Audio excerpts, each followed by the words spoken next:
Nous sommes tous constitués d'un tas de cellules, cellules du cœur, cellules du foie, cellules du rein, cellules sanguines, globules rouges, globules blancs, cellules osseuses, fossifères, c'est comme ça, on a un tas de cellules, tout fonctionne en harmonie, et ça fait un organisme entier. Chaque cellule est limitée par une bicouche de graisse qui est représentée par le double trait noir, et à l'intérieur de la cellule, mon schéma est simplifié par rapport à la réalité, c'est une véritable mini-usine dans laquelle il y a plein de choses, des vésicules, des tubules, pour ceux qui connaissent là, ce qui est représenté en orange, c'est les poumons de la cellule, les centrales énergétiques qu'on appelle les mitochondries. D'accord. Et puis vous avez un gros compartiment ici qu'on appelle le noyau. Si on regarde d'un petit peu plus près ce qu'il y a à l'intérieur du noyau, on y trouve des chromosomes. Les chromosomes, on en a tous un nombre bien défini. Nous les humains, on en a 23 différents. Ils sont tous en double, ça fait 46 chromosomes. D'accord. 23 paires, et dans chaque paire, il y a un chromosome hérité de notre mère et un chromosome équivalent hérité de notre père. Donc 23 paires. Le lapin, il en a 23 paires comme nous, le cochon, je ne sais plus, le maïs, je ne sais plus, le blé, je ne sais pas, peu importe. Chaque espèce vivante a un nombre défini de chromosomes. Chaque chromosome est constitué par deux brins parallèles, entourés autour d'un axe pour former une double hélice, la fameuse double hélice d'ADN. C'est exactement comme les deux montants d'un escalier en colimaçon, parallèles entourés autour d'un axe. D'accord. Et chacun des deux montants de l'escalier, chacun des deux brins marrons, est constitué lui-même par l'enchaînement à la queue leu de 4 molécules plus petites qu'on appelle des nucléotides, et que l'on désigne par leurs initiales respectives, à savoir 4 lettres AGCT. Et donc, quand on dit qu'on a séquencé un chromosome, séquencé un ADN, ça veut dire qu'on a déterminé tout le long de la molécule l'ordre de succession des 4 lettres, comme là, par exemple, c'est CA, TA, TG, TA, CA, CA, TGG, ACG. Vous imaginez le nombre de combinaisons possibles. Et donc, c'est pas la peine, ça va. Ah, si, merci. Ah, ça, c'est gentil. C'est gentil. Il n'y a que de l'eau. Sauf talade, c'est dans une bouteille en verre. Ok, merci, c'est très gentil. Comment vous avez su que j'avais soif? Donc, je disais donc. Il y avait quoi dans le... Voilà, 4 molécules qui se suivent, et donc qu'on désigne par 4 lettres. Et donc, quand on a séquencé le génome humain, le génome c'est l'ensemble des chromosomes d'une espèce, donc le génome humain c'est les 23 chromosomes humains différents. Ça s'est terminé en 2003, ça a duré 14 ans. Ça veut dire qu'on a déterminé toute la séquence des 23 chromosomes humains différents. Ça représente pour le génome humain 100 livres, format A4, 100 pages chacun, caractère 12. Vous imaginez le nombre de lettres. Et je dis bien qu'on a séquencé le génome humain, et non pas comme on nous rebat les oreilles dans certaines émissions de télé, comme au moment du Téléthon, on va bientôt y avoir droit, où on va nous dire, écoutez bien, on a décrypté le génome humain. C'est faux. On en est à des années-lumière. On aura décrypté le génome humain le jour où on aura compris toute la signification biologique qui se cache derrière la succession de 4 lettres sur les 100 livres, format 400 pages chacun, et qui permettent à nos cellules de fonctionner. On en est à des années-lumière, on a décrypté environ 5%. Et les morceaux de séquence pour lesquels on a décrypté, c'est-à-dire pour lesquels on a pu mettre en évidence une fonction biologique qui se cache derrière, c'est ce qu'on appelle des gènes, ces morceaux de séquence. Et voilà, ça représente ce qu'on a décrypté, environ 5% du génome. Et pour l'essentiel des gènes qu'on a décryptés, ce qui n'est pas le cas de tous les gènes, mais pour l'essentiel de ceux qu'on a décryptés, les gènes détiennent le secret de fabrication des protéines. Oui, mais c'est quoi les protéines? Ce sont des grosses molécules qui sont constituées par enchaînement à la queue leu, mais de 20 molécules différentes, qu'on appelle cette fois-ci des acides aminés, et qui sont représentées par des petites perles de 20 couleurs différentes. Et vous voyez que quand on passe de l'ADN à la protéine, on passe d'un langage génétique en 4 lettres AGCT à un langage protéique en 20 lettres, les 20 couleurs de perles. Passer d'un langage à un autre, ça s'appelle la traduction, ce n'est pas un terme de vulgarisation que j'utilise pour la circonstance ici, c'est le véritable terme utilisé en biologie, on dit que les cellules traduisent les gènes en protéines. Toutefois, et vous le comprendrez aisément, pour les cellules comme nous qui ont un noyau, les bactéries n'ont pas de noyau, le chromosome, il n'y en a qu'un chromosome chez les bactéries, il est dans la cellule directement, mais ça se passe quand même de la même manière que pour nous. Néanmoins, quand on a un noyau, c'est facile à comprendre, on ne peut pas passer directement de l'ADN à la protéine. Pourquoi? Parce que les chromosomes sont enfermés dans le noyau, alors que les protéines sont fabriquées dans la partie violacée, qu'on appelle le cytoplasme, qui est l'extérieur du noyau. Comment voulez-vous traduire un livre dans votre bureau si le livre est dans la cuisine? Vous allez rapatrier le livre dans le bureau. Mais là, on ne peut pas, parce que les chromosomes, ils ne sortent pas du noyau, ils sont enfermés dedans, ils y sont confinés. Et c'est un confinement strict. Alors il faut un intermédiaire. Cet intermédiaire, vous en avez tous entendu parler, c'est un ARN. C'est quoi un ARN? C'est une molécule qui porte le langage génétique en 4 lettres. C'est plus AGCT, c'est AGCU. Les T sont remplacés par des U, mais c'est tout. D'accord? Donc c'est toujours le même langage génétique. Ce n'est plus une double hélice, mais une simple hélice, qu'on appelle un transcrit, parce que c'est le résultat d'un processus qui s'appelle la transcription. On transcrit le langage génétique en 4 lettres AGCT contenu dans une molécule d'ADN, en un langage génétique en 4 lettres AGCU contenu dans une molécule d'ARN. Et vous allez me dire, mais il est fabriqué où l'ARN? Ben là où est l'ADN, c'est-à-dire dans le noyau. Mais alors, on n'a rien résolu. Eh bien si. Parce que contrairement à l'ADN, l'ARN a des autorisations de sortie qui se signe lui-même. Alors, il va pouvoir quitter le noyau pour aller dans le cytoplasme où il va être pris en charge par la machinerie de traduction. Donc, 2 étapes, la transcription et la traduction. Alors, question de nomenclature, l'ensemble des gènes, ça s'appelle le génome, je l'ai déjà dit. On entend souvent ces termes, alors je le dis, l'ensemble des transcrits, c'est le transcriptome. L'ensemble des protéines, c'est le protéome. Bon, en biologie, on adore les mots en haut. Le secrétome, c'est l'ensemble des facteurs de sécrétion. L'exposome, c'est l'ensemble des facteurs d'exposition aux polluants environnementaux, comme les perturbateurs endocriniens. J'ai des collègues qui travaillent sur les éléments mobiles du génome, ça doit s'appeler le mobilome. Alors, voyons maintenant comment fonctionnent les hormones pour comprendre comment fonctionnent les perturbateurs endocriniens. Alors, je représente les hormones hydrophiles, il n'y en a pas beaucoup, c'est les hormones fabriquées par l'hypothalamus, le chef d'orchestre du système endocrinien. C'est l'ocytocine, c'est la vasopressine, qui sont des molécules hydrophiles, mais la plupart des hormones sont lipophiles, hein, c'est-à-dire les hormones sexuelles, les hormones stéroïdiennes, thyroïdiennes également. Donc, à chaque fois, je représente la cellule avec son noyau et l'ADN dedans. L'hormone hydrophile, vous comprenez bien qu'elle ne va pas pouvoir traverser la membrane, puisque la membrane, c'est une bicouche de graisse. Donc, c'est une molécule hydrophile, elle ne va pas savoir faire. Donc, elle est prise en charge par une protéine, un petit collier de perles, qui est représenté ici par une molécule bleue, là, voilà, et l'hormone va se comporter vis-à-vis de, ça s'appelle un récepteur, et comme il est dans la membrane, on appelle ça un récepteur membranaire, l'hormone va se comporter vis-à-vis du récepteur comme une clé vis-à-vis de la serrure. Hein. La clé vient dans la serrure. Et là, 2 possibilités. Soit le complexe hormone-récepteur pénètre dans la cellule, c'est-à-dire le fait que l'hormone se fixe dessus permet de le mobiliser et de le faire rentrer. Et à ce moment-là, il va pouvoir rentrer dans le noyau et aller activer des gènes, c'est-à-dire transcrire des gènes, ou au contraire, éteindre des gènes. Quand un gène est transcrit, on dit qu'il est allumé. Quand un gène n'est pas transcrit, on dit qu'il est éteint. La transcription, la première étape de l'expression des gènes. D'accord ? Alors, il arrive que le complexe hormone-récepteur ne rentre pas dans la cellule, mais quand vous mettez la clé dans la serrure, ça provoque un changement de géométrie de votre serrure, puisque ça fait tourner le barillet. Et bien là, c'est pareil. L'hormone se fixe sur le récepteur, ça provoque un changement de structure du récepteur. Ce changement de structure se fait sentir dans la cellule et provoque une cascade d'événements qui va arriver à l'allumage ou à l'extinction d'un certain nombre de gènes cibles. Ça, c'est quand tout va bien. Hein. D'accord ? À droite, c'est pareil, sauf que l'hormone étant lipophile, elle a besoin de personne pour traverser la bicouche de graisse. Et ce n'est qu'une fois à l'intérieur qu'elle est prise en charge par un récepteur qui est donc plus membranaire mais intracellulaire, et que ces complexes vont pouvoir aller allumer ou éteindre les gènes. Donc vous voyez que l'une des finalités des hormones, c'est de moduler l'expression de nos gènes en réponse à un signal environnemental. Parce que la réponse hormonale, c'est déjà la réponse à un autre signal en amont. Ça peut être un signal nutritionnel, excès de sucre dans le sang, la glycémie augmente, le signal est envoyé au pancréas. Et le pancréas, il faut allumer le gène de l'insuline.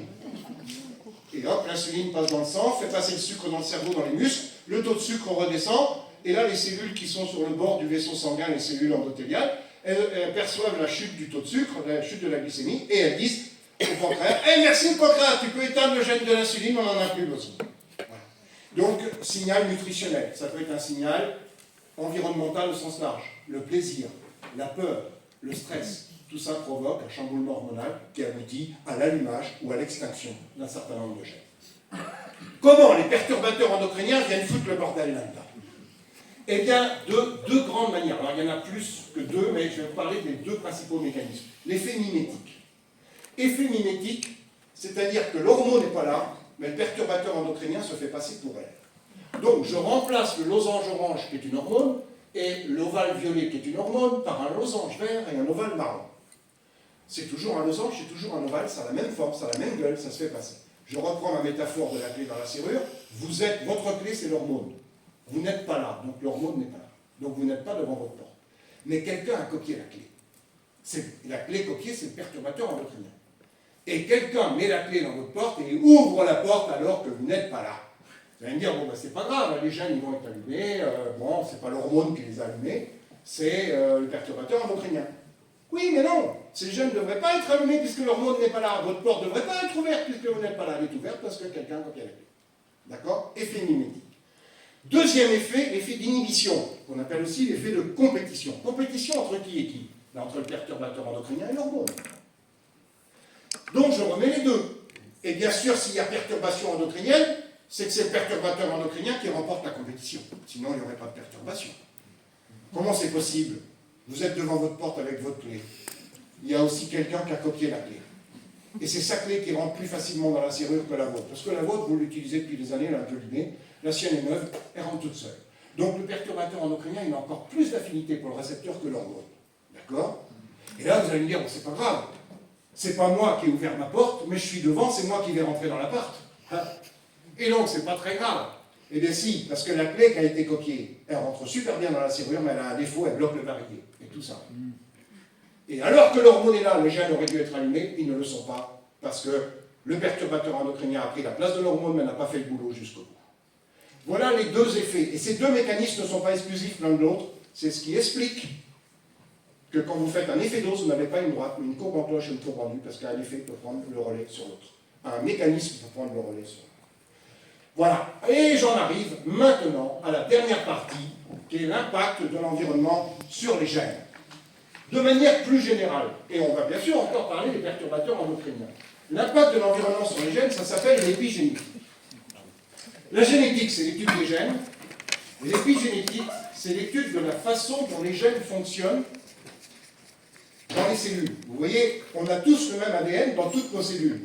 Donc on a le même ADN dans les cellules du cerveau, dans les cellules du cœur, dans les cellules du foie, dans les cellules de la peau.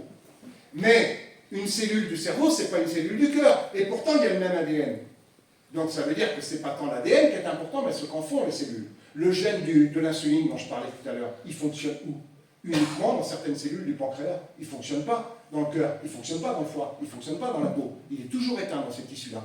Dans le pancréas, il est allumé quand le taux de sucre de sang dans le sang augmente. C'est-à-dire pour nous adultes, environ 3 fois par jour.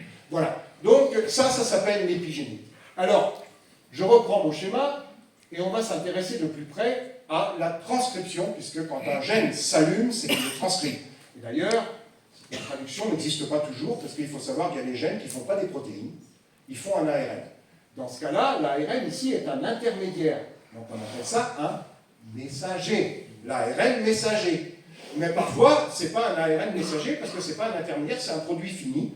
Donc ça veut dire qu'il n'y a pas de traduction derrière, c'est l'ARN qui est le produit fini et qui fait différentes fonctions dans la cellule. Mais donc ça veut dire que si on n'a pas toujours la traduction, on a toujours la transcription, quand un gène s'allume. Alors comment ça marche? Ben, si je veux allumer la pièce là, je cherche l'interrupteur puis j'appuie dessus. Et bien pour allumer un gène, il faut un interrupteur. L'interrupteur du gène, c'est une séquence d'ADN qui est en amont du gène. D'accord? Et que j'ai représenté en rose. On appelle ça un promoteur, c'est un interrupteur. Là, regardez, l'interrupteur est éteint. Donc le gène n'est pas transcrit. Quand l'interrupteur est allumé, le gène est transcrit en ARN. D'accord? Qui peut être un ARN messager si c'est un gène qui permet de faire une protéine d'arrivée. Ou pas. Peu importe, mais on aura un ARN. Mais pour appuyer sur l'interrupteur, il faut un gros doigt. C'est quoi le gros doigt qui vient appuyer dessus? C'est une protéine qui s'appelle une ARN polymérase, c'est l'enzyme qui fabrique l'ARN. Elle se positionne sur l'interrupteur, voilà, et puis elle lit l'ADN et elle fabrique l'ARN derrière. D'accord? Donc ça, c'est l'ARN polymérase. Sauf que cette ARN polymérase, des fois, elle a du mal à tenir l'équilibre sur l'interrupteur. Il faut qu'elle soit stabilisée. Alors, il y a d'autres protéines qui viennent l'aider. J'en ai mis 3, une verte, une jaune, une rouge. Il peut y en avoir 2, 1, 5, 4, bon, etc., qu'on appelle les facteurs de transcription. Et tout ce complexe protéique, jaune, rouge, jaune, violet, c'est le gros doigt qui vient appuyer sur l'interrupteur. La différence avec mon gros doigt, qui peut appuyer sur celui-là, qui peut appuyer sur celui de la chambre d'hôtel, qui peut appuyer sur l'interrupteur des amis chez qui j'allais ce soir, etc. C'est le même doigt, ils peuvent tout faire. Là, ce n'est pas le même doigt qui appuie sur l'interrupteur du gène de l'insuline que sur l'interrupteur du gène de ceci, de cela. Hein, c'est spécifique à chaque gène. Mais ça fonctionne de la même manière. Alors, vous allez me dire, d'accord, mais alors, pourquoi, par exemple, le gène de l'insuline, il est allumé qu'à certains moments? Pourquoi ça n'allume pas n'importe quand, comme un gamin qui joue avec l'interrupteur? Oui, effectivement, si vous prenez le gène de l'insuline, regardez, il s'exprime uniquement dans les cellules du pancréas. Il est éteint partout ailleurs. Donc il y a une régulation spatiale. Il est éteint dans le foie. Alors on peut dire, bah, s'il est éteint dans le foie et dans le cerveau, dans le cœur, c'est que dans le foie, dans le cerveau, dans le cœur, il n'y a pas le gros doigt qui appuie sur... C'est possible. Oui, ça, c'est effectivement l'explication. Mais, dans les cellules du pancréas, il n'est pas allumé tout le temps. Il est allumé quand le taux de sucre dans le sang augmente. Donc, il y a une régulation temporelle. Et la plupart des gènes sont soumis à cette double régulation spatiale et temporelle. On a des gènes qui sont allumés partout. Ça s'appelle des gènes ubiquitaires. On a des gènes qui sont allumés tout le temps. Ça s'appelle des gènes constitutifs, comme les gènes du ménage. Alors, les gènes du ménage, c'est pas ce que vous croyez. Les gènes du ménage, c'est des gènes qui codent des protéines qui font le ménage dans la cellule. On en a besoin tout le temps, partout. Donc, c'est des gènes constitutifs ubiquitaires. Mais la plupart des autres gènes sont des gènes régulés spatialement et temporairement. Alors, mais vous allez me dire, mais alors pourquoi le gène de l'insuline s'allume que quand le taux de sucre dans le sang augmente? Pourquoi le gros doigt, il ne vient pas appuyer n'importe quand, comme ça, histoire de foutre le bordel? Pourquoi quand ça marche bien? Non, ça marche que quand le taux de sucre dans le sang augmente. Parce que les interrupteurs ne sont pas toujours accessibles. Je vous explique. Petite partie technique, mais après, vous allez voir. Ça, c'est l'ADN. Vous voyez, l'ADN, là, la double hélice, il est nu. Mais dans notre noyau, notre ADN n'est pas nu. Il est associé à des complexes protéiques qu'on appelle des nucléosomes, là, qui sont les boules blanches que vous avez. Si je fais un grossissement, voilà comment ça fait. Vous avez l'ADN, il fait 2 tours autour d'un nucléosome, 200 lettres à GCT plus loin, il fait 2 tours autour d'un autre, 200 lettres à GCT plus loin, il fait 2 tours autour d'un autre, ça fait comme un collier de perles, et ça peut se replier sur plusieurs couches, c'est extrêmement compact. D'accord? Et évidemment, pour que le gros doigt accède à l'interrupteur, il ne faut pas que ce soit trop compact, sinon il ne peut pas passer. Et qu'est-ce qui fait que notre ADN est plus ou moins compact? Notre environnement. Regardez, je représente sur un schéma. Chaque structure protéique, là, autour de laquelle est entouré l'ADN, je l'ai représenté qui était sous une forme d'une bille beige, je l'ai mis sous la forme d'un cylindre jaune. Et l'ADN, il est en bleu, entouré. Vous vous souvenez peut-être, ça existe encore, dans les hôtels, à une époque, il y avait des rideaux en bande bleue. Vous rentrez dans la chambre, maintenant on met la carte dans la porte, et là, il fait noir parce qu'ils ont tiré le rideau, et vous cherchez un interrupteur. Il est où? Il n'y a rien là-dedans, et je ne sais pas où est l'interrupteur. Alors vous allez tirer le rideau. Et là, les bandelettes s'écartent. Et ça s'écarte devant la tête, mais ça s'écarte aussi sur le mur, de part et d'autre. Et tout d'un coup, entre deux bandelettes apparaît l'interrupteur. Oh, et vous appuyez dessus. Et là, va venir. Eh bien, ça, c'est la bandelettes du rideau. Et là, vous avez, par exemple, le mur, ici. Et là, si l'interrupteur, il est accessible, là. Parce que ce qu'on appelle la chromatine n'est pas beaucoup condensée. Mais si la chromatine est condensée, c'est-à-dire que le rideau est fermé, eh bien l'interrupteur n'est plus accessible. Et là, vous avez une chromatine condensée. Ici, on peut exprimer les gènes, ici, on ne peut pas. Et qu'est-ce qui fait qu'on passe de la situation du haut à la situation du bas? C'est la méthylation de l'ADN, c'est-à-dire l'ajout de groupements méthyle à carbone 3 hydrogène, CH3. Il y a des méthyles sur l'ADN qui viennent et qui s'en vont. Quand ils sont là, le rideau est fermé, l'interrupteur est inaccessible, le gène ne s'exprime pas. Quand ils ne sont pas là, les méthyles, le rideau est ouvert, les interrupteurs sont accessibles, le gène s'exprime. Le gros doigt peut appuyer dessus. Alors, je vous montre comment ça marche exactement. Voilà, vous avez un gène. Regardez, ici, à chaque fois qu'il y a un C suivi d'un G, le C peut être méthyle. Là, vous avez 6 méthyles. Et vous voyez, ils ne sont pas que sur l'interrupteur, c'est comme le rideau, il n'est pas que devant la fenêtre, il est aussi de part et d'autre sur les murs. Eh bien, vous avez 6-méthyl. Quand il y a 6-méthyl, le gène est éteint. C'est tellement compact que l'interrupteur n'est pas accessible. Quand il y a 0-méthyl, le gène est relâché. Et là, on peut allumer. Eh bien, quand le taux de sucre dans le sang augmente, les méthyls qui sont sur le gène de l'insuline foutent le camp. Et le gène est allumable. Quand le taux de sucre redescend, et c'est bon, le pancréas, tu peux refermer le gène de l'insuline. Méthylation, on compacte, on tire le rideau, terminé. Voilà comment ça fonctionne. D'accord? Alors, il y a des interrupteurs qui fonctionnent en tout ou rien. Allumer, éteint. Puis des fois, on a des variateurs d'intensité. Hein, vous recevez quelqu'un chez vous, vous n'avez pas envie que ça dure longtemps, et la lumière plein feu. Vous avez envie que la soirée se prolonge, vous mettez une lumière cosy. Eh bien, il y a des gènes, c'est comme ça. 6-méthyl, c'est éteint, 5-méthyl, un petit peu de lumière, 4-méthyl, un peu plus, 3-méthyl, encore un peu plus, 0-méthyl, plein feu. Il y a des gènes qui ne fonctionnent pas en tout ou rien, ils fonctionnent en peu beaucoup. C'est exactement comme les interrupteurs. Vous voyez? Et qu'est-ce qui fait que les méthyls sont là ou pas là? Notre environnement. Mais quand je dis notre environnement, je ne parle pas que du trou du cul des oiseaux. C'est notre environnement, vous allez voir, c'est l'affect. C'est le plaisir, c'est le stress, c'est ce qu'on mange. Et c'est ce qu'on respire, et ce qu'on mange en polluant aussi. Voilà. Hein?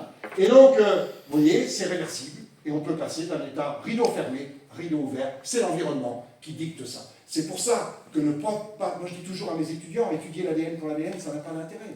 Il faut resituer ça dans un contexte, à l'échelle de l'organisme entier, et qui plus est de l'organisme placé dans son environnement. Voilà.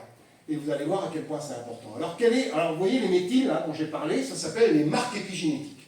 C'est ce qui fait que le gène est allumable ou pas. Alors, quelle est la pérennité des marques épigénétiques? Ben, ça peut être très transitoire. Vous avez le gène de l'insuline, il est allumé 3 fois par jour. Ça veut dire que les méthyls disparaissent sur le gène de l'insuline 3 fois par jour. Vous avez des gènes qui fonctionnent la nuit et qui s'éteignent le jour ou le contraire. Ça veut dire que les méthyls apparaissent et disparaissent 1 fois par 24 heures. Donc ça peut être très transitoire, mais ça peut être très pérenne. Vous avez des méthyls qui sont mis en place chez l'embryon et qui vont rester toute la vie. Le gène sera éteint toute la vie. Et il y a plein d'exemples dans la salle, ce sont toutes les femmes. Mais c'est vrai pour toutes les femelles de mammifères. Vous avez 2 chromosomes X, mesdames, nous on n'en a qu'un. On a hérité de notre maman d'un X et de notre papa du Y. Vous avez hérité du X de votre papa et d'un des 2 X de votre maman. Mais vous n'avez qu'un X qui fonctionne. Vous avez 2 chromosomes X, un hérité de votre père, un hérité de votre maman. Mais il n'y en a qu'un qui fonctionne parce qu'il y en a un qui est méthylé pour la vie. Et donc il est éteint. Il y a plein de méthyl dessus. Et là, ce n'est pas qu'un gène, c'est tout le chromosome. Des fois, c'est celui de votre papa qui est éteint. Des fois, c'est celui de votre maman. D'une cellule à l'autre, ça peut changer. Et comme c'est vrai aussi pour les femelles de mammifères, c'est comme ça qu'on explique qu'un chat qui est roux et noir, c'est forcément une chatte. Et là, vous pouvez parier très très cher.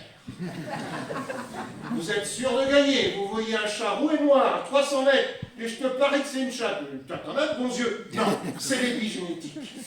Pourquoi? Parce que le gène responsable du poil roux, c'est le même que celui qui est responsable du poil noir. C'est 2 versions du même gène. Il est porté par le chromosome X.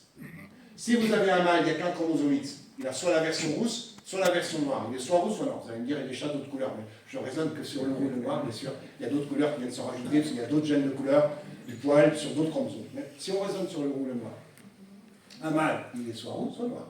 Une femelle, si elle a hérité de son père et de sa mère de la même version du gène roux, ben elle sera rousse. Si elle a hérité de la même version du gène noir, ben elle sera noire. Mais si elle a hérité de son père de la version du gène roux et de sa mère de la version du gène noir, dans les cellules où c'est le gène de la mère qui est éteint, le chromosome X de la mère, eh bien c'est le gène du père qui fonctionne et le poil sera roux. Et dans les cellules d'à côté, si c'est le contraire, le poil sera noir. Voilà pourquoi vous êtes sûr, pariez gros. D'accord? Alors vous allez me dire, mais qu'est-ce qui se passe si ça dysfonctionne? Et qu'au cours du développement embryonnaire de la future petite fille, eh bien, au lieu qu'il y ait un gène qui soit, un chromosome qui soit éteint, les 2 sont allumés. Eh bien, ça n'existe pas, ce n'est pas viable. Ça fait une fausse couche ou un enfant mort-né. Ce n'est pas viable. Et donc, toutes les jeunes filles, toutes les femmes et toutes les femelles de mammifères ont un chromosome X qui est éteint. D'accord? Alors, on va parler maintenant des altérations épigénétiques et de pathologies humaines. J'arrive au bout, je vous rassure. Hein. Mais je vais prendre l'exemple des cancers du sein, des travaux faits par une équipe d'une collègue qui s'appelle Geneviève Almouzi de l'Institut Curie. Elle travaille sur le cancer du sein. Elle a prélevé chez 86 patientes 86 tumeurs cancéreuses du sein. Et elle a complété son analyse par 71 tumeurs de 71 patientes supplémentaires. 150 tumeurs, d'accord, cancéreuses. Qu'est-ce qu'elle a constaté? Qu'il y avait dans les tumeurs cancéreuses l'accumulation d'une protéine qui s'appelle la protéine ASF1B. Et plus cette protéine est abondante, plus le cancer est virulent et métastasé. Eh bien, que fait la protéine ASF1B? Elle tire les rideaux. Elle met des méthyles, elle éteint les gènes. Elle doit le faire sur un certain nombre de gènes. Mais comme elle est anormalement abondante, elle le fait sur des gènes qui ne devraient pas l'être. Et elle éteint des gènes qui devraient être allumés. Elle tire les rideaux devant des fenêtres qui devraient laisser passer la lumière. Et du coup, quels sont les gènes qui sont anormalement éteints chez ces femmes qui ont ces cancers? Des gènes qui sont des gènes pompiers contre le cancer. On a des gènes pompiers qu'on appelle des gènes suppresseurs de cancer, qui, quand il y a des cellules cancéreuses qui commencent à se multiplier, eh bien, il y a le pompier qui arrive et qui dit les cellules, on se calme, et si elles ne se calment pas, ils les font mourir. On appelle ça des gènes suppresseurs de cancer. Sauf que là, le garde-fou n'existe plus parce que les gènes sont éteints, parce qu'ils sont anormalement méthylés. Vous voyez? Et l'autre exemple, c'est François Radvani, également de l'Institut Curie, en collaboration avec l'hôpital Henri Mondor, l'hôpital Foch et l'Université de York. Il travaille, lui, sur les cancers de la vessie. 57 tumeurs de la vessie, issues de 57 patients. Il a complété avec 40 tumeurs, ici, de 40 patients supplémentaires. Ça fait 100 tumeurs. D'accord. Ça fait 100 tumeurs. 100 tumeurs. Et qu'est-ce qu'il a vu? Il a vu que dans ces tumeurs, il y avait 7 régions chromosomiques où les gènes étaient anormalement méthylés et donc anormalement éteints. Dans les cancers les plus virulents et les plus métastasés de la vessie, les 7 régions simultanées sont concernées. Dans les cancers moins virulents, il peut y en avoir qu'une, 2, 3, 4, 5. Et quels sont les gènes qui sont anormalement éteints dans ces régions chromosomiques? Des gènes suppresseurs de cancer. Et pourquoi j'ai dit que j'allais refaire le lien avec les perturbateurs endocriniens? Parce que là encore, ce n'est pas la génétique qui peut expliquer ça. Ce n'est pas l'infection qui peut expliquer ça. Et donc, c'est quoi? Eh bien, en fait, on sait aujourd'hui que beaucoup de perturbateurs endocriniens sont capables d'agir par mimétisme ou par compétition, mais pas seulement. Ils sont capables de rentrer directement dans la cellule, d'aller sur l'ADN pour enlever les méthyles ou en mettre. Donc, allumer des gènes qui devraient être éteints ou éteindre des gènes qui devraient être allumés. Alors là, eux, ils n'en ont pas encore fait la démonstration. Alors, je vais vous dire que ça va sortir, c'est sûr. Donc, et maintenant, vous allez me dire, oui, ben d'accord. Bon, l'épigénétique, c'est vachement important, on est d'accord. Mais ce qui est bien avec l'épigénétique, c'est que ce n'est pas héréditaire. Hein? C'est-à-dire que si vous avez, vous, des méthyles qui sont là, qui ne devraient pas être là, ou des méthyles qui ne sont pas là alors qu'ils devraient l'être, quand vous allez faire un bébé, vous allez faire I7. Et le bébé, il aura tous les méthyles au bon endroit. Eh bien, c'est pas vrai. Et la première qui l'a démontré, c'est Madame Whitelaw de l'Université de Sydney. En 1999, j'ai encore des collègues qui nient l'hérédité épigénétique aujourd'hui. Elle travaillait sur des souris. Les voici de dos, les voici de face. Elle les a appelées les souris agouties, en référence à l'agouti, qui est un rongeur d'Amérique tropicale dont la fourrure va naturellement du jaune au brun. Sauf que pour l'agouti, c'est normal, pour la souris, c'est pas normal. La souris normale, elle est brune. Et vous voyez, la souris anormale est jaune. Plus elle est jaune, plus elle est obèse, diabétique et prédisposée au cancer. Madame Whitelaw s'est dit, c'est quoi cette histoire? Il doit y avoir des mutations. Elle n'a trouvé aucune mutation. Par contre, elle a trouvé un gène, qu'elle a appelé le gène agouti, qui, pour que ça fonctionne normalement, doit être éteint, méthylé. Eh bien, il est déméthylé. Là, il y a 5 méthyles, admettons, sur ce gène. 5 méthyles, le gène est éteint, la souris est normale. 4 méthyles, 3 méthyles, 2 méthyles, 1 méthyle, 0 méthyle, plein feu. C'est le variateur d'intensité. Donc, en fait, ces souris ont un défaut de méthylation sur un gène qui s'appelle le gène agouti. Eh bien, Mme Whitelaw a dit, je vais faire se reproduire les souris jaunes obèses. c'est pas héréditaire, je dois obtenir que des souris brunes. Elle a obtenu, devinez quoi? Des souris jaunes obèses. Première à démontrer l'hérédité. Le deuxième qu'il a démontré, c'est l'étude dont je vous ai parlé tout à l'heure de Michael Skinner. Parce que comment expliquer par la génétique que 100% des mâles sur 4 générations ont une réduction de la spermatogénèse comme le père, le grand-père, l'arrière-grand-père? La génétique, comment elle pourrait l'expliquer? Par une mutation sur le chromosome Y. Pourquoi? Parce que le chromosome Y, on n'en a qu'un. Il n'est pas compensé par un autre, puisqu'en face, il y a un X. Donc les mutations sur le chromosome Y ne sont pas compensées, on dit qu'elles sont dominantes. Donc la première chose qu'a regardé Michael Skinner, c'est s'il y avait des mutations sur le chromosome Y. Il n'y en a pas. Et en fait, il a montré qu'il y avait plusieurs gènes qui avaient des défauts de méthylation, et dans quelles cellules? Dans les spermatogonies, les précurseurs des spermatogonies. C'est donc l'épigénétique qui explique la mémoire fétale. Et l'autre exemple que je vous ai donné, c'est les enfants d'Istilben. Là encore, on ne peut pas l'expliquer par la génétique. Eh bien, il a été montré qu'il y a plusieurs gènes qui ont des défauts de méthylation chez ces enfants et ces filles d'Istilben, et dont un gène impliqué dans le neurodéveloppement. Et parmi les troubles des enfants d'Istilben, il y a des troubles neurodéveloppementaux. Et je termine avec épigénétique et environnement / mode de vie. Pardon, c'est à moi. Heureusement, j'ai pas mis mon masque. / mode de vie, pour expliquer justement que c'est l'environnement au sens large. Eh bien, je vais vous parler des études de Randy Jortel, de l'Université de Durham. Randy Jortel a travaillé avec les souris jaunes obèses de Madame Whitelaw. Ça, c'est pour vous donner un peu d'espoir. Il a dit, si les souris sont jaunes obèses, c'est parce que le gène agouti qui devrait être méthylé ne l'est pas. Et si on le reméthylait, comment faire? Avant de faire se reproduire les femelles, il a donné aux femelles une alimentation riche en donneurs de méthyle. C'est la vitamine B9 et la vitamine B12. B9, c'est l'acide folique, je crois. Et la vitamine B12, qui sont les donneurs de méthyle. Et j'ai appelé, bien sûr, une expérience contrôle avec les souris jaunes obèses qui, elles, n'ont pas eu cette alimentation enrichie en donneurs de méthyle avant qu'elles soient en gestation. Et il a montré que chez les souris qui avaient eu avant la gestation ce traitement de donneurs de méthyle, eh bien, ça avait partiellement reméthylé le gène agouti parce qu'elles avaient beaucoup moins, elles en avaient encore, mais beaucoup moins de souris jaunes obèses que les autres. Et donc, elles avaient surtout des souris marron. Donc, vous avez, voilà, alors, je ne sais pas si ça deviendra une réalité thérapeutique, parce qu'évidemment, on peut imaginer qu'il peut y avoir des effets secondaires si ça va méthyler un gène qui n'est pas celui que l'on veut. Hein. Mais voilà, c'est un petit espoir. Et alors, 4 ans plus tard, il a pris des souris agouties gestantes cette fois-ci, et il leur a donné une alimentation qui contient du bisphénol A. D'accord?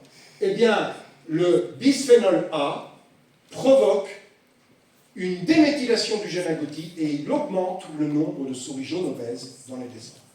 Vous voyez, le distilbène, la vinclozoline, le méthoxychlore, c'était l'expérience de Michael Skinner avec les rats.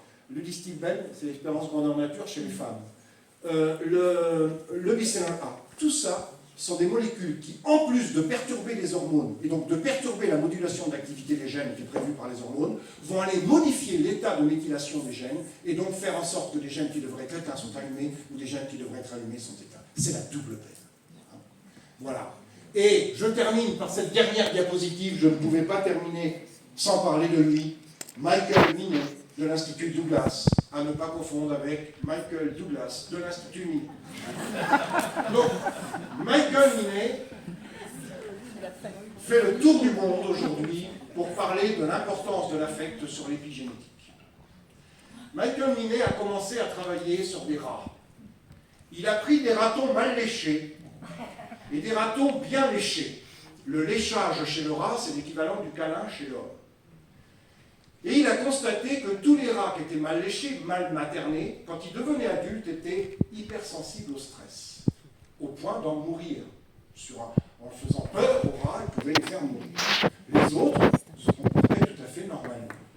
Il s'est dit, qu'est-ce que c'est que cette histoire? Il allait doser l'hormone de stress, le cortisol. Et il a vu sans surprise que les rats qui avaient été mal léchés, devenus adultes, avaient un taux de cortisol élevé, alors que les rats bien léchés, devenus adultes, avaient un taux de cortisol normal. Eh bien, il s'est dit, quand on dose le cortisol libre. Mais il y a du cortisol qui n'est pas libre et que l'on ne dose pas, ou différemment, qui est lié à un récepteur, le récepteur au cortisol. Il s'est dit, s'il y a beaucoup de cortisol libre chez les rats qui ont été mal léchés, c'est qu'il n'y en a pas beaucoup de liés. Et que peut-être le problème vient du récepteur au cortisol. Peut-être que le récepteur au cortisol n'est pas fabriqué en quantité suffisante, du coup le cortisol ne peut pas se lier, et du coup il s'accumule dans la cellule. Alors il est allé voir le gène du récepteur au cortisol, qui s'appelle le gène NRC31. Et qu'est-ce qu'il a vu? Il a vu que ce gène était anormalement méthylé, et donc éteint. Et comme le gène du récepteur est éteint, il n'y a pas de récepteur. S'il n'y a pas de récepteur, le cortisol ne peut pas s'activer dessus. Le cortisol augmente dans la cellule, hyperstress. Vous voyez? Léchons-nous. Profitons-en, il y a plus de. Et alors, 5 ans plus tard, il travaille sur des humains. Alors, je ne sais pas quelle est la réglementation au Canada, au Québec, mais ça doit être plus souple que chez nous, parce que nous, on avait voulu à une époque faire des tests de perturbateurs endocriniens dans les cheveux. Vous savez que les cheveux, c'est un super biomarqueur de la pollution de l'organisme. 1 centimètre de cheveux, c'est 1 mois d'historique de pollution de l'organisme. Vous avez l'autorisation des coiffeurs, l'autorisation des parents pour prendre 1 centimètre de cheveux chez les enfants. Il a fallu passer par un protocole hospitalier éthique qui nous demandait 80 000 €, c'est-à-dire plus que l'étude. Donc on a abandonné. Lui, il a travaillé chez des humains, il a pris des cadavres, 3 groupes de cadavres, 12 cadavres morts de leur belle mort, 12 cadavres morts de suicide dont l'enquête sociale a révélé que les enfants avaient été abusés dans leur enfance, et 12 cadavres morts de suicide dont l'enquête sociale a révélé qu'a priori ces enfants avaient été traités correctement. Et il est allé voir dans le cerveau de ces 36 cadavres l'état du gène du récepteur au cortisol, le même que l'équivalent chez le rat. D'accord? Et qu'est-ce qu'il a vu? Il a vu que uniquement chez les 12 cadavres morts de suicide et qui avaient été abusés dans leur enfance et pas chez les 24 autres, le gène du récepteur au cortisol était hyperméthylé et donc très peu exprimé. Extraordinaire. On sait tous à quel point notre enfance nous impacte pour la vie. Mais là, ça impacte directement nos gènes. Alors évidemment, la question qu'on a envie de poser, c'est est-ce que c'est réversible? Est-ce que si on redouble d'affection chez un enfant maltraité, est-ce qu'on peut réinverser les choses? Ça, c'est des études qu'il faudrait faire, mais c'est très compliqué. Parce qu'évidemment, c'est des enquêtes sociales, il y a un biais de mémoire parfois chez les personnes qui témoignent. Donc il faut des gros effectifs pour compenser ce biais, etc., pour faire des grandes statistiques. Donc c'est pas ça. Mais vous voyez un petit peu. Et la toute dernière étude dont je voulais vous parler, des chercheurs de l'Institut Pasteur et du CNRS en collaboration avec différentes équipes françaises et internationales, ça a été publié en 2015, ça fait beaucoup parler dans la grande presse, parce que bon voilà, vous allez voir, ils sont allés voir des chasseurs-cueilleurs pygmées, des agriculteurs bantous d'Afrique centrale, qui à cause de la déforestation à outrance, un certain nombre d'entre eux ont dû migrer dans les villes, brutalement. Et il a constaté que tous ceux qui avaient migré dans les villes, et pas ceux qui étaient restés en forêt, étaient immunodéprimés. C'est-à-dire que leur gène de l'immunité était anormalement peu exprimé. Ils sont allés voir ces gènes de l'immunité et ils ont vu qu'ils étaient hyperméthylés, donc sous-exprimés, par rapport à ceux qui étaient restés vivre en forêt. Alors, est-ce que c'est le stress provoqué par le fait de quitter leur habitat, ou est-ce que c'est l'habitat lui-même? Ça, c'est difficile de le dire, mais vous voyez à quel point l'environnement impacte nos gènes, et tout ce qui va perturber cet environnement, et notamment les perturbateurs endocriniens, va perturber donc, le fonctionnement de nos gènes, va perturber notre épigénétique et impacter notre santé. Et si on ne prend pas ça en compte, eh bien évidemment, on passe à côté de tout un tas de choses. Alors c'est assez difficile pour un médecin, parce qu'il faudrait consacrer beaucoup de temps à la personne. Moi, je suis allé il n'y a pas longtemps voir une dermato parce qu'il y avait un doute sur un grain de beauté. Bon, ben, très bien, elle m'a soigné, enfin elle m'a traité, j'avais rien en fait, mais elle ne m'a pas posé la question ce que je faisais comme métier, si j'étais exposé à des produits, si ceci, cela. Pareil, j'ai changé d'ophtalmo parce que l'autre s'est barré sans laisser d'adresse. Je suis allé voir un nouvel ophtalmo, on ne connaissait pas, m'a fait un fond d'œil, etc. Très bien. Il m'a demandé si j'avais les antécédents de glaucome, très bien, mais il ne m'a pas demandé ce que je faisais dans la vie, si je passais ma journée devant les écrans, etc., etc. Vous voyez, ce n'est pas encore dans la culture de beaucoup de médecins de prendre en compte l'environnement, c'est-à-dire prendre en compte la santé environnementale. Voilà. Et donc, pour terminer, eh bien, c'est tout. Voilà. Merci.